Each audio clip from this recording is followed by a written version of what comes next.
Жедел жәрдем көліктері науқастарға енді 10 минут ішінде жететін болады. Бұл туралы облыстық денсаулық сақтау басқармасының басшысы Ақмарал Әлназарова журналистерге арналған баспасөз мәслихатында мәлімдеді. Шыны керек, көпшіліктің жедел жәрдем жұмысына көңілі толмайды. Басты себеп шақыртуларға кешігіп жететіндігінде. Облыстың бас дәрігері бұл олқылықтың орнын толтыру мақсатында 14 емхана жанынан жедел жәрдем медициналық көмек бөлімшелері ашылатындығын айтты. Нәтижесінде жаңадан 28 жедел жәрдем топтары іске қосылады.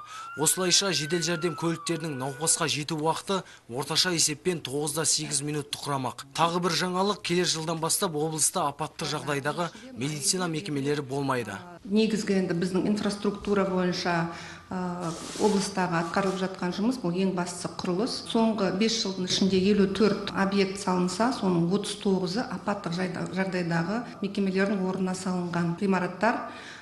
Биылғы жылы Жалағаш аудандық ауруханасы құрылысы басталды. Жалағаш аудандық ендігі жыл бітірсек, негізі Қызылорда облысында медицина саласында апаттық жағдайдағы мекемелер қалмайды.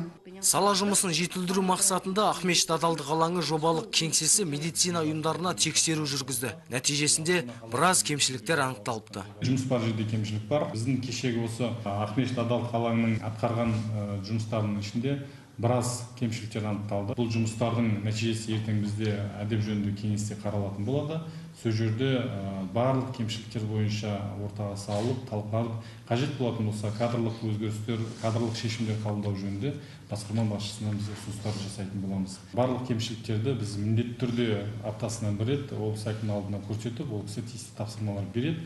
Мониторинг қорытындысы бойынша енді 083, 086, 095 формадағы анықтамалар тек қана QR кодымен беріледі. Яғни заңсыз құжат әзірлеу фактілерін жою мақсатында. Бекбол Қаратайұлы, Шыңғыс Абаев, Төрехан Қожахметов, Қызылорда телеарнасы.